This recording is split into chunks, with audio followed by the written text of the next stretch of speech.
Ouais l'équipe, salut à tous, j'espère que vous allez bien, heureux de vous retrouver pour la petite vidéo d'avant-match. Samedi, à partir de 17 h sur Canal+, en direct du Roudourou, l'en avant Guingamp, Paris Saint-Germain, match comptant pour la deuxième journée de Ligue 1. Les trois derniers matchs entre ces deux clubs, c'était la saison passée. Le premier match en Ligue 1, l'en avant Guingamp, Paris Saint-Germain s'était soldé par une victoire parisienne 0-3.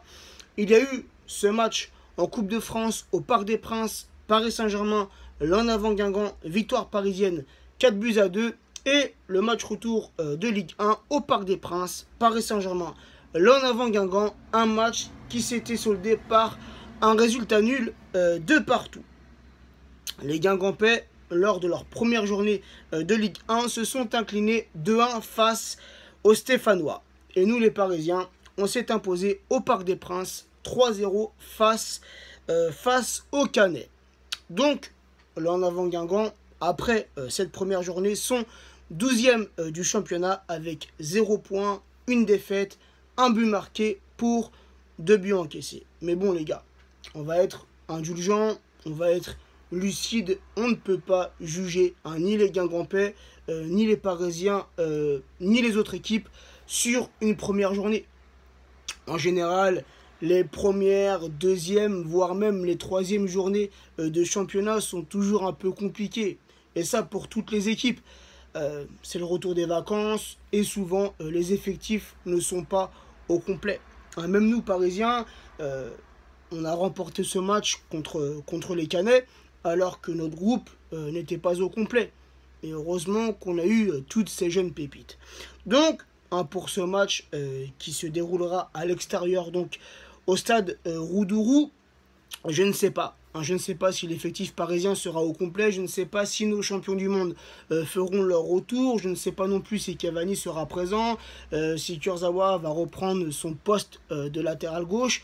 Bref, mais quoi qu'il arrive, même si on n'a pas l'effectif au complet, on pourra compter sur nos jeunes pépites, sur Diaby, sur Ensoki, Dagba, Bernet, Wea, des joueurs qui montent en puissance.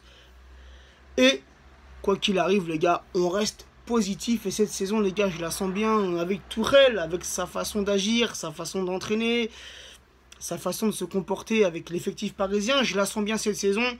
Et pour ce match, cette fois, je ne vais pas l'oublier, je pronostique une victoire parisienne sur le score de 0-3. Et aussi, je voulais passer un petit message, apporter mon soutien à tous les fan clubs parisiens d'Afrique.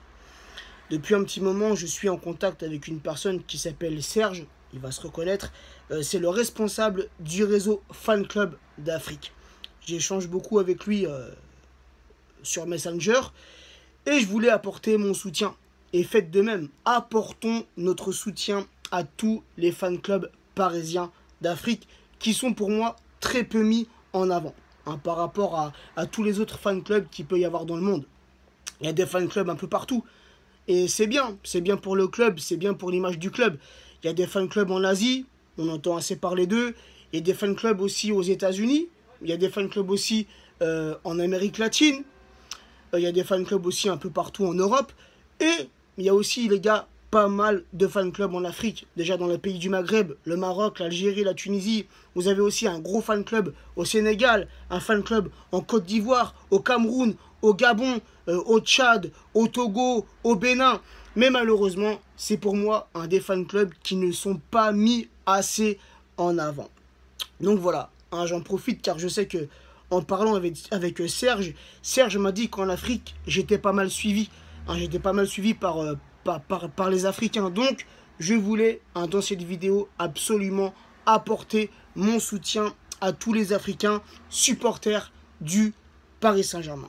Donc voilà l'équipe. Sur ce, bonne journée à tous. Et, j'allais oublier, Kipembe, les gars, notre Titi parisien qui a, il y a quelques jours de ça, prolongé son contrat jusqu'en 2023. Et ça, les gars, c'est une bonne nouvelle. C'est même l'une des meilleures nouvelles pour le moment durant ce mercato. Ce mercato qui paraît un peu calme pour les Parisiens, mais encore une fois les gars, pas d'inquiétude. J'ai la totale confiance en notre direction. Sur ce, l'équipe, bonne journée à tous, prenez soin de vous, bonnes vacances à ceux qui sont en vacances et bon courage à ceux qui, comme moi, sont au taf. Ciao l'équipe.